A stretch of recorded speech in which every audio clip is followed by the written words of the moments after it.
Paramashivoham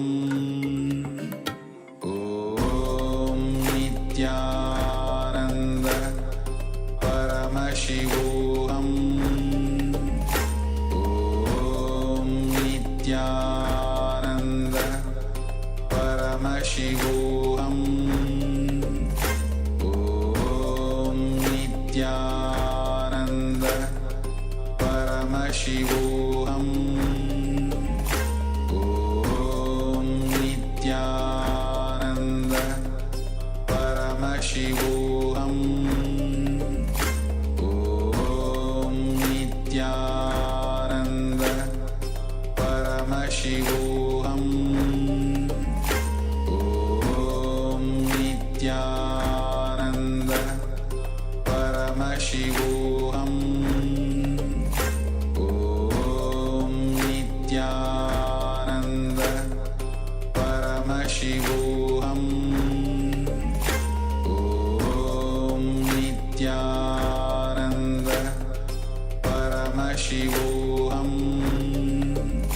Om Nityananda Paramashivoham Om Nityananda Paramashivoham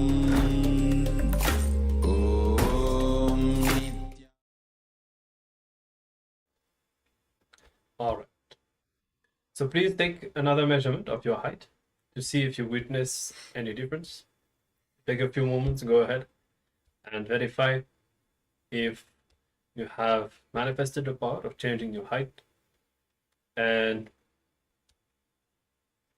so I want to respond to the question of the participants regarding the power of teleportation. Right now, we recommend that you focus on the initial level powers, like the third eye reading, and on the powers that we are doing here. Even today's power, increasing your height. What you are asking for is a very advanced power, which you need the space of complete completion and even more to manifest. So right now, I would say don't worry about that. Focus on the initial level powers. So you can all verify if you have succeeded in changing your height. And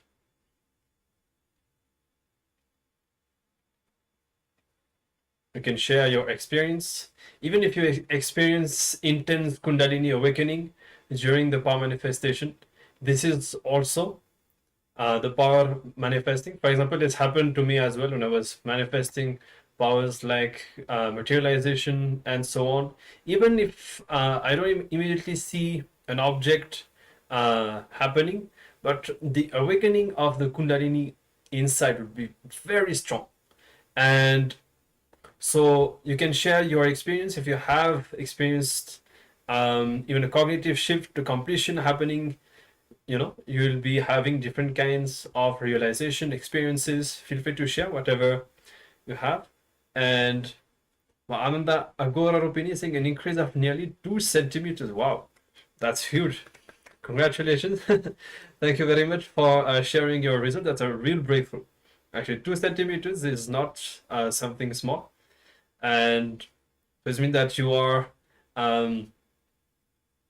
this is the consistency, I can say, because you're definitely one of the participants who is continuously attending almost all the sessions and all the power manifestation sessions as well. So definitely the consistency with which you have been manifesting these powers and participating in the session is paying off. So it's very good. And we're very glad to know that you are able to manifest, you're having a breakthrough. And now just if you be with yourself, you will see that not only you've been able to increase your height, but let's look at today's topic. Now be even in the next meditation techniques and that we are going to be doing today.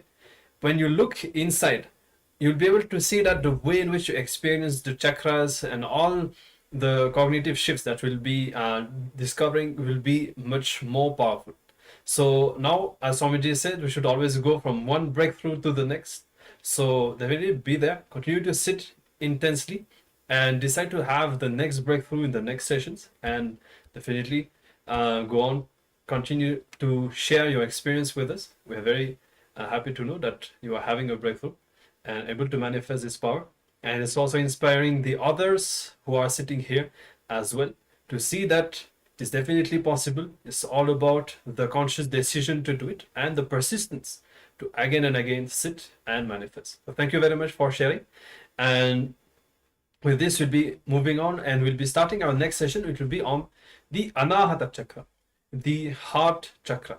So Swamiji will be explaining and how the Anahata Chakra is blocked when we have the thought current, the pattern of attention need, when we feel that we depend on others, on external sources or other people for our energy, which starts with love and which is a deep conditioning that all of us have received, especially from the childhood, from parents. And when we are able to complete with that, we will be centered within ourselves with so much of energy and confidence and strength from within. So let us learn, let us receive these understandings, truths, and powerful cognitions from Swamiji, and then we'll enter again into the meditation technique.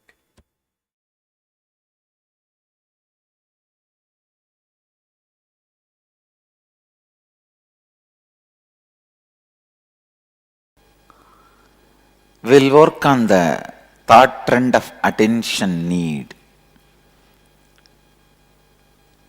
thought current of attention need, the energy center, heart center.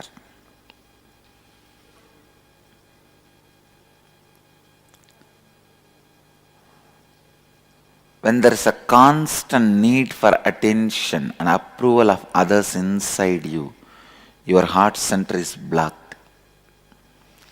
You will constantly be craving for attention from others when you are not authentic about who you hold yourself to be for yourself. Please listen here. Please listen. You will constantly be craving for attention from others when you are not authentic about who you hold yourself to be for yourself. Means your inauthenticity with your mamakara, who you feel as you. If you are inauthentic to it, you will be asking for attention.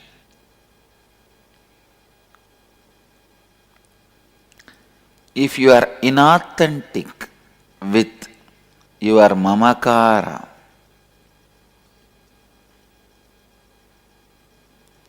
let me define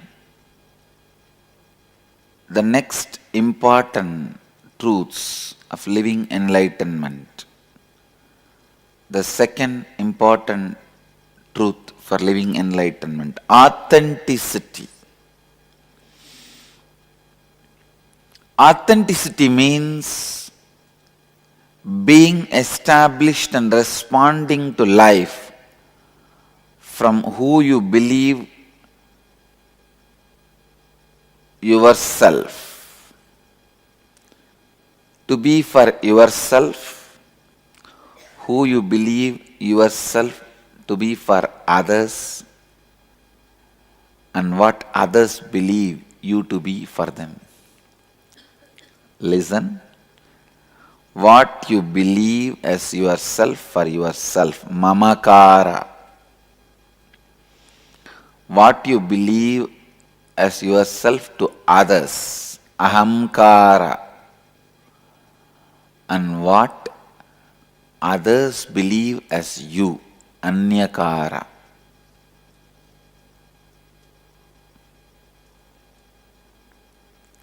Authenticity means being established and responding to life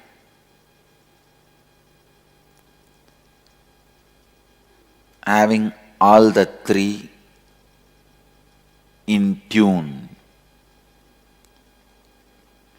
Authenticity is you living to the peak of your capacity every moment of your life as per your understanding of your peak capacity and others' understanding as your peak capacity.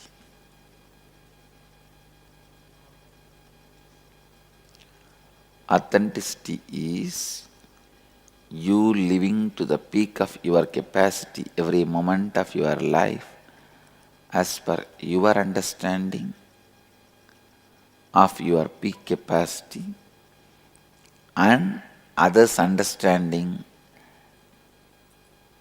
as your peak capacity.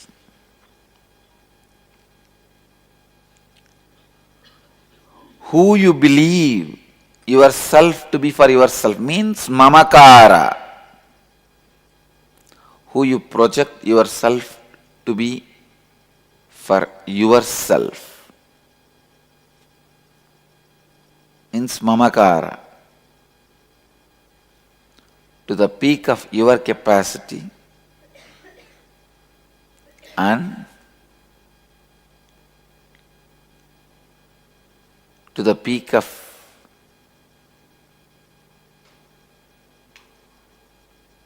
please listen, to the peak of your capacity is mamakara. Second, who you believe yourself to be for others means how you project yourself to others.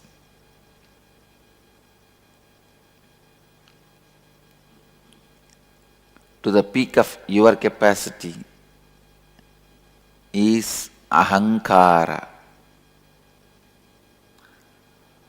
Who others believe you to be to the peak of your capacity as per your understanding of peak of your capacity and others' understanding of your peak of your capacity is anyakara.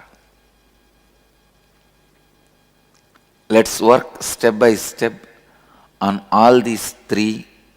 First is mamakara.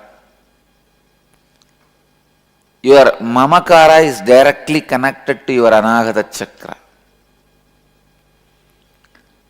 When you are not integrated and inauthentic with your mamakara, your heart center will be blocked.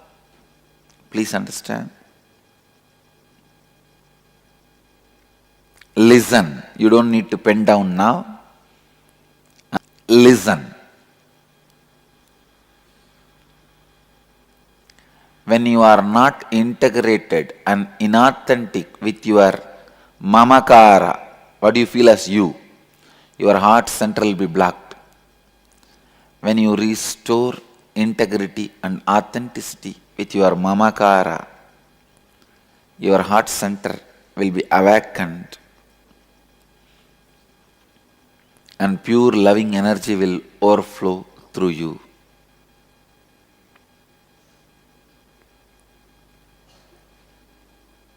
I'll give you the example of ahankara, mamakara, ahankara, anyakara from my experience. In my heart, I feel myself as a pure space of consciousness. And I project myself to you all as a person who wants to transmit this consciousness. Please listen. In my heart, as a mamakara, I feel me as a pure consciousness. As a ahankara, I project to you all as a person who want to share this consciousness with all of you.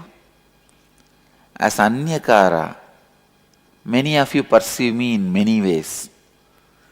Some as an incarnation, some as an enlightened being, some as a sadhu, some as fake, some as fraud, whatever you want.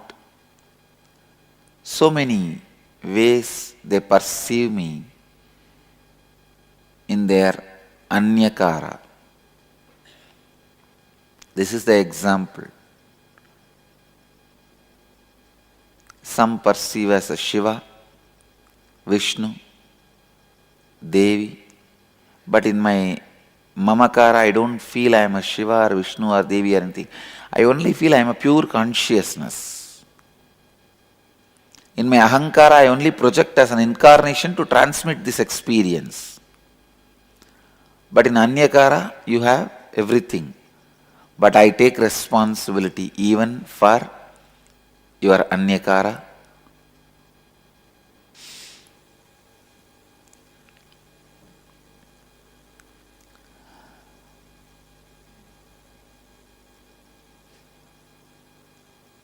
Authenticity to what you feel as you. Integrity and authenticity with what you feel as you. Please understand, when you are integrated and authentic about what you feel as you, you will have the tremendous love for every being, because when you are in integrity and authenticity to what you feel as you, you will understand how much of flaws you have inside. You will have the tremendous acceptance of you. You can accept you as you are only if you accept the whole world as it is. If you accept you as you are, you will have the tremendous love to accept the whole world as it is, because you know all the struggles you go through. Today I am declaring with intensity and authenticity, please understand, I realize me as a pure consciousness only after I accept all the things, ideas I have about me. It is like a layer by layer of acceptance. After I accept all my possible existence as Mamakara, I realize me as a pure consciousness. So layers and layers of ideas I have about me, I have to accept before I realize I am a pure consciousness. So by the time I reach the idea I am pure consciousness, my heart becomes so vast, I am ready to accept anybody's ahankara and mamakara. Understand?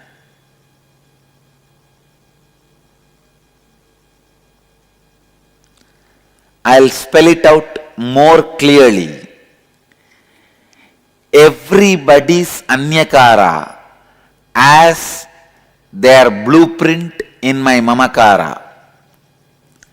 If somebody feels I am Shiva, I have the blueprint in that, in me. I accept that. When I accept all possible mamakaras, I fall into that pure space as my mamakara. By the time I reach that mamakara, I learnt to accept all possible images, ideas, possibilities. Now I can accept any possibility, any mamakara and any ahankara, because I have already done that work. Please understand, I can accept, love the highest image, Shiva, and worst image, Osama bin Laden, Hitler,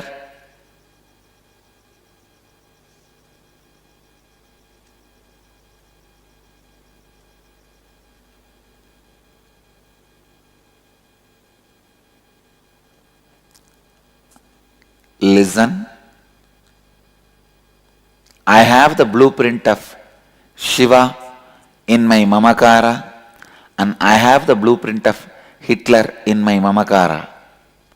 When you travel working with integrity and authenticity in your Mamakara, you will understand your Mamakara is the Hiranyagarbha, source of all possibility.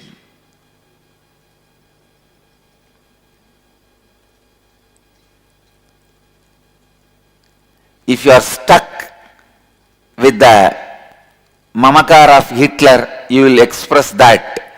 If you are stuck with the Mamakara of Shiva, you will express that.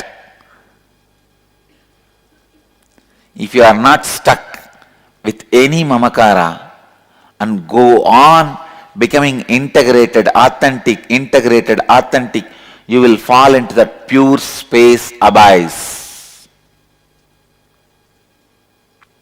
If you are authentic and integrated, you will feel the pure space abyss. By the time you feel the pure space, you have gone through all possible images and all possible personalities. You learned to accept them, take the responsibility for the inauthenticity of them. Understand? When I took authentically responsibility for my Mamakara, I realized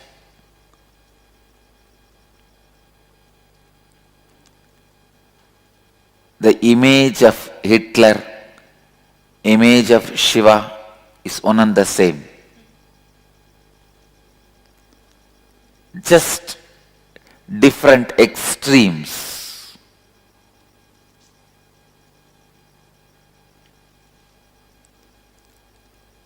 When I became more and more authentic, when I took the responsibility for the inauthenticity of being Hitler or being Shiva, both disappeared in that pure space. This is what I call Nirvikalpa Samadhi.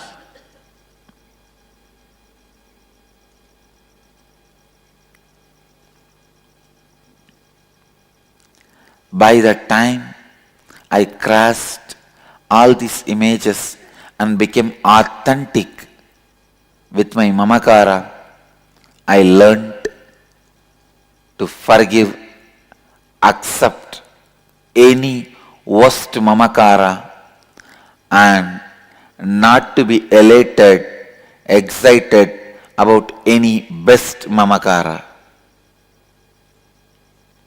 I have seen Shiva in my Mamakara, so if he comes in front of me, I don't care. I have seen Hitler in my Mamakara. If he comes in front of me, I am not going to hate. Understand? I have seen Hitler in my Mamakara, so I am not going to hate him. If he comes in front of me, I am going to accept him. I have seen Shiva in my Mamakara, I am not going to be elated. If he comes in front of him, I am going to accept him. When you become authentic, integrated with your Mamakara, you see every possible Mamakara and Ahankara inside you.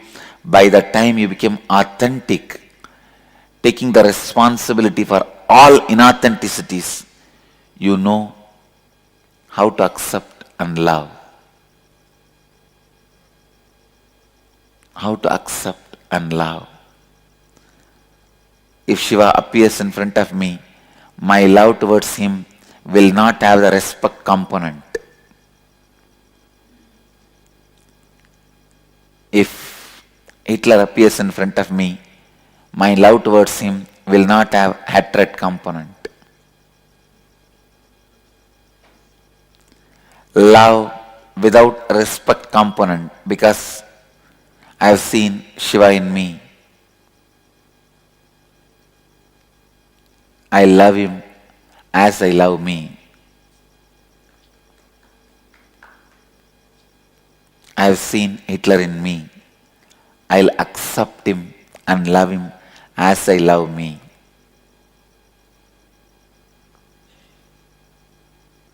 my love towards Hitler will not have hatred component. My love towards Shiva will not have respect component. I know it's a little difficult for you to understand. If you work with authenticity and integrity, take the responsibility for your inauthenticity and start working, you will understand what I am saying. You can catch it. You can really catch it.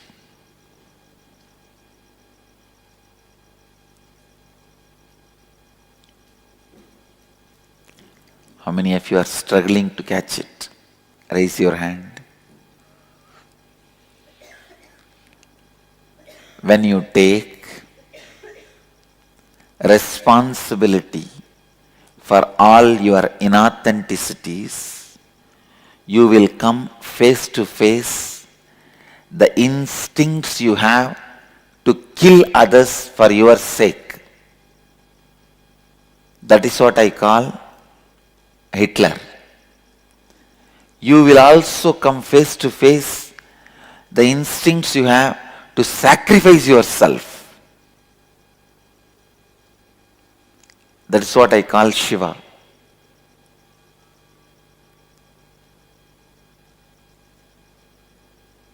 Take responsibility for both, one by one, as it comes.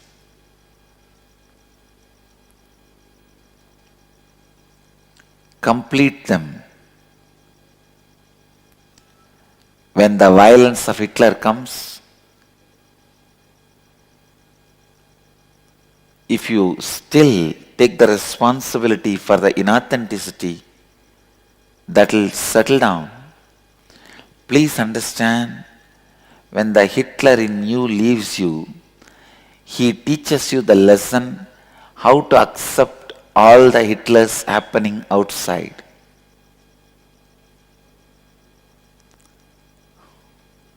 Means, only when you accept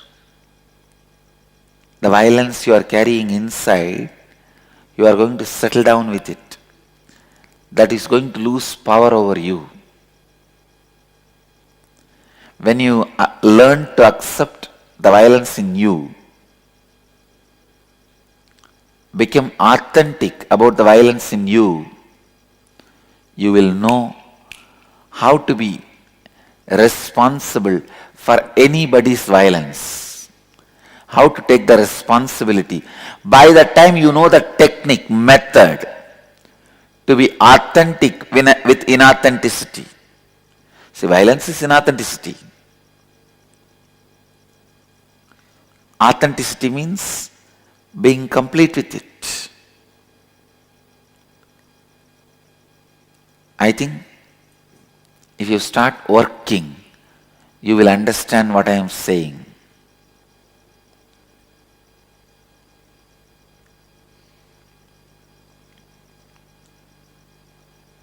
I'll give you the worksheet. Work. After you complete your work, if you have questions, then I'll answer. Then my time is worth answering, being spent in answering your questions. Come on, please give the worksheet. Let me read out. Scan your whole life and identify the specific aspects of your mamakara which leaves you with a conflicting experience about yourself. That is, identify areas of your life where you feel powerless or experience conflict with yourself because of the thoughts and words you carry about yourself within you. Example, you want to be successful in your life, but you are not able to achieve success. If you look in, you will see deep within you, maybe believing that you are a failure again and again. In your inner space, you are thinking and uttering the words that you are a failure and you cannot be successful. Understand, whenever you feel powerless or experience conflict in your life, there is surely some inauthenticity in that aspect of your life. Look deeply within and identify the inauthenticity in those conflicting aspects of you that you carry inside you. Identify the words you utter about yourself to yourself, which are not according to the peak of your capacity. That is what you think of you, think of as your peak capacity, and what others think as your peak capacity. Third, identify the words you utter to yourself about yourself which you did not honor and fulfill. Fourth and fifth you will do later, but I will read out now. Now restore integrity and authenticity in those aspects of your life. Sit and complete with yourself. Do swapurnatva with the mirror. Now with integrity and authenticity, give a new word to yourself about yourself. Give a new commitment to yourself which is aligned with the peak of your capacity. That is what you think of you. Think of as your peak capacity and what others think as your peak capacity, and declare that you will now do anything and everything to honor and fulfill it. Come on. Pen down.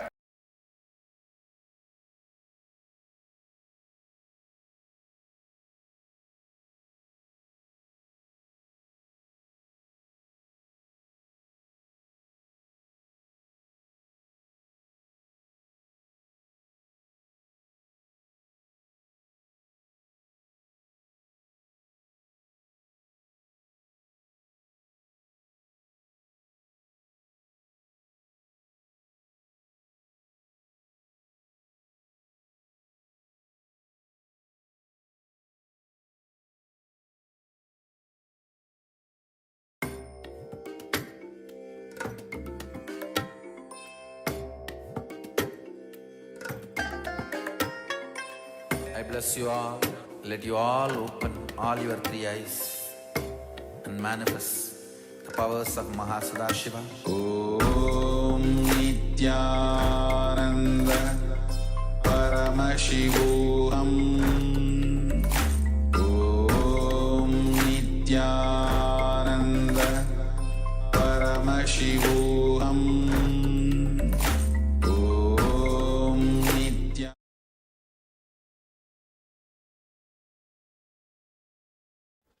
Yes. So beautiful. Swamiji explains how when we are caught in this pattern of attention need and seeking approval from others, we try to put our center on others. And so our conclusions, our thinking, our behavior is defined by what others think. And in this process, we completely lose integrity and authenticity to ourselves. And that is what we need to do in order to align ourselves back and open our Anahata Chakra, retrieve the power of our Anahata Chakra. So this is what we'll be doing now. We'll be having a very short meditation. And just a few minutes, Swamiji will be guiding us to restore integrity and authenticity to ourselves.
Kriya.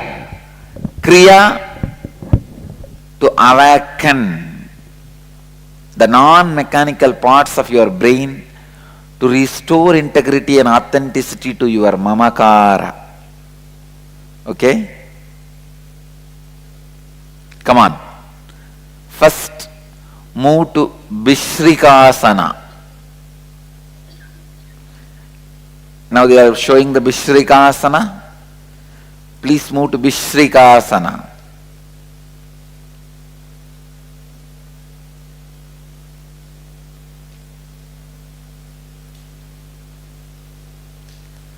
Vishrikasana. The next step is in the same posture.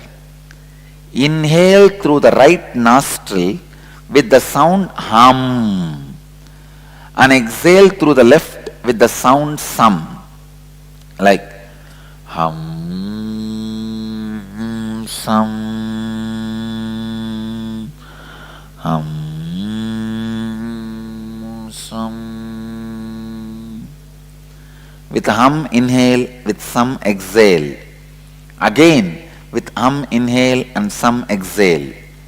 Inhaling only through right, exhaling only through left. Visualize the sound comes and touches your heart and goes out. Place the palms on your knees and close your eyes. Inhale deeply through both the nostrils and put your chin on the chest and lock the throat. Hold the breath as long as you can.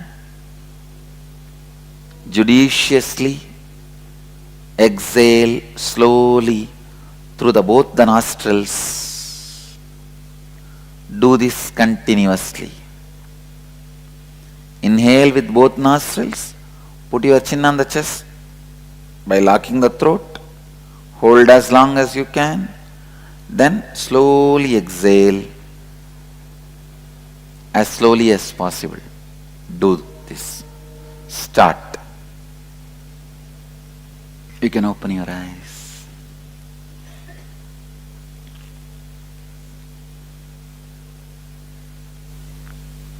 Thank you for being here and making the first day successful. My request, before you come for tomorrow's session, for Indians, today's session, night session, please complete Swapurnatva Kriya. And Purnatva means completion with yourself and others before you come to the first session tomorrow, for the first session tonight for all you guys. So complete the assignment, homework and come back. Do it with integrity and authenticity, please, and come back. So now let's gather for next session. Thank you.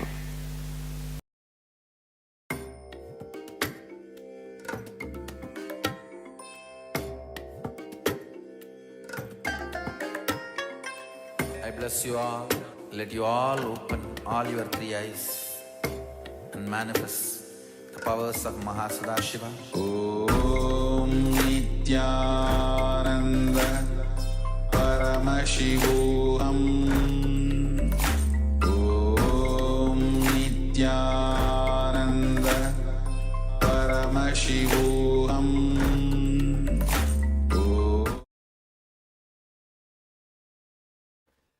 Alright, so we'll now be starting the Kriya, and we request the participants to be ready to start. You'll be in the Vishraka Asana to perform this Kriya. So you'll be kneeling down with your knees wide apart. So not like a normal Vajrasana, but your knees will be as wide as possible in a kneeling posture. And you'll be sitting on your toes. So your heels will not be on the ground. Only your toes will be on the ground. And you'll be sitting on your heels with your knees wide apart And in that posture, you're going to be inhaling first through the left nostril.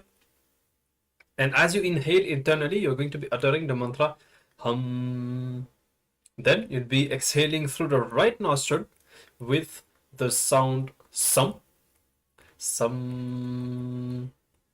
Then as you exhale through the right, you'll be now inhaling through the right. Again with the mantra hum, internally of course, and then exhaling through the left nostril. So you inhale through the right, exhale through the left, inhale through the left, exhale through the right. Okay, alternately with the hum, sum mantras internally in Vishwakasana. So hope that is clear. Let us start. Let's get into Vishwakasana and start the pranayama. This Kriya will empower us to restore integrity and authenticity to ourselves so that we can align ourselves to our own center and experience the Anahata Chakra. So let's start.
Paramashivoham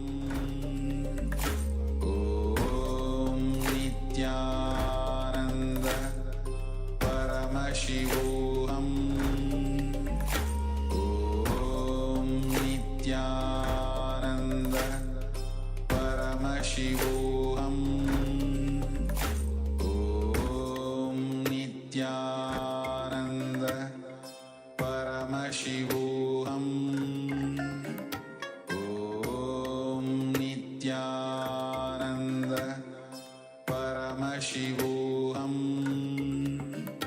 Om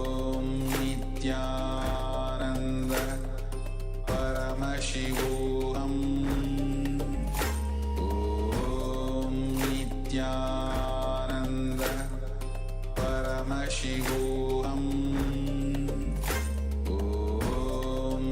Nityananda Paramashivoham. Om Nityananda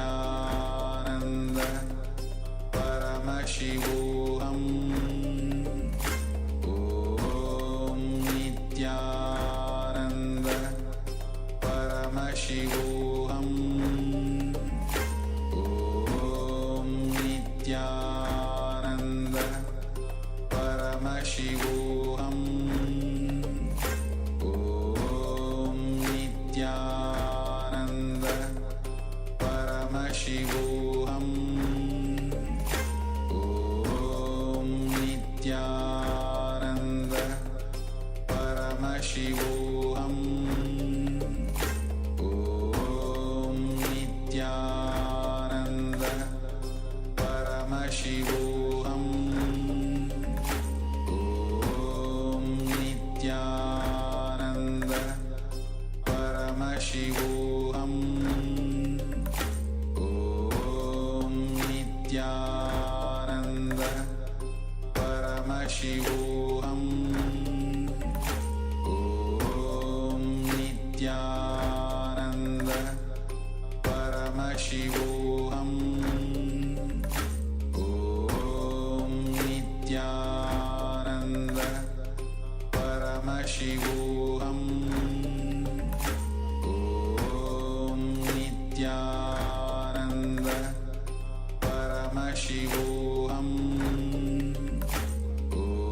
Om Nityananda Paramashivoham. Om Nityananda Paramashivoham. Om Nityananda Paramashivoham. Om Nityananda Paramashivoham. Om Nityananda Paramashivoham. Om Nityananda Paramashivoham. Om Nityananda. All right. Now in the same posture, we'll move to the second step. You can keep your hands on your knees this time and inhale through both the nostrils deeply as much as you can. Fill your lungs, and then you're going to tuck your chin to the chest and hold the breath in that posture as long as you can comfortably, and then slowly exhale through both the nostrils. So this is the second step. I repeat, hands on the knees, inhale deeply, completely through both the nostrils, tuck your chin to the chest, holding the breath as long as you can, and then exhale slowly through both the nostrils. So let's do this now. Second step, few minutes.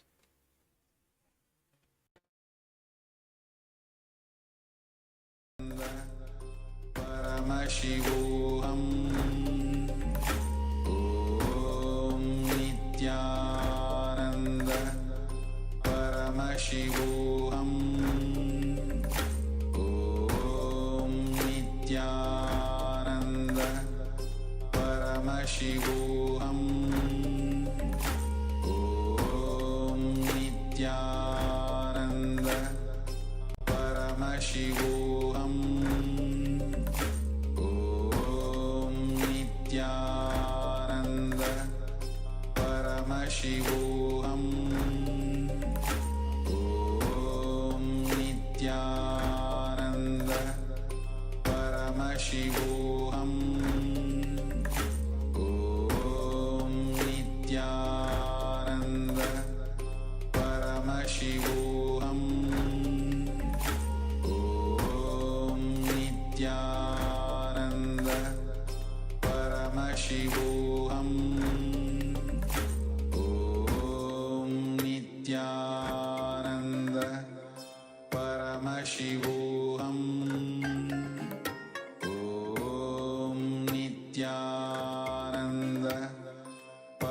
Paramashivoham Om Nityananda Paramashivoham Om Nityananda Paramashivoham Om Nityananda Paramashivoham Om Nityananda Paramashivoham Om Nityananda Paramashivoham Om Nityananda Paramashivoham Om Nityananda Paramashivoham Om Nityananda Paramashivoham Om Nityananda Paramashivoham Om Nityananda Paramashivoham Om Nityananda Paramashivoham Om Nityananda. Yes, you can settle down. And with this powerful energy and powerful space of completion within, you can just keep your awareness now on the Anahata chakra and experience your own center. When you know, just feel, you just know, experience that you are your own source of energy in the Anahata chakra. Just bring your awareness to the Anahata chakra. Just breathe in a relaxed way a few times with your awareness on this heart center. Just experience this powerful energy center.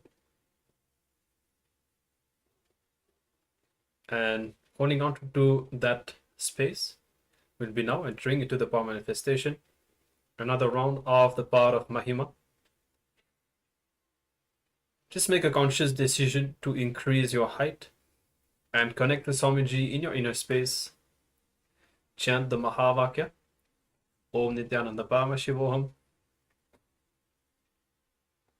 Remaining in that powerful energy from the Kriya. Hold on to the visualization that your height is increasing with intensity and authenticity to manifest this power. Just be in the space of oneness with Swamiji. Allow Swamiji to manifest this power through you. Yes, let us start.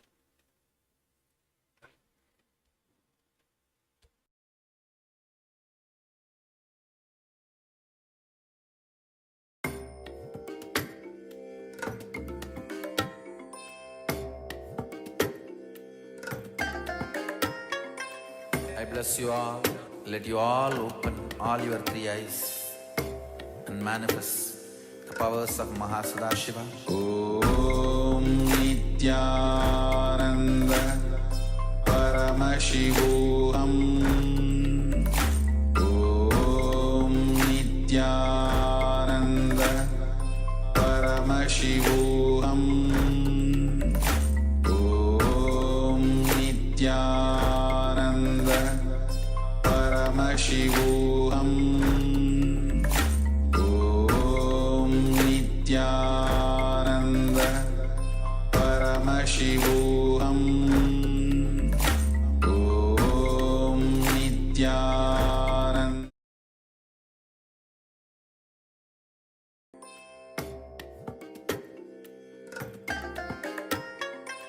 I bless you all. Let you all open all your three eyes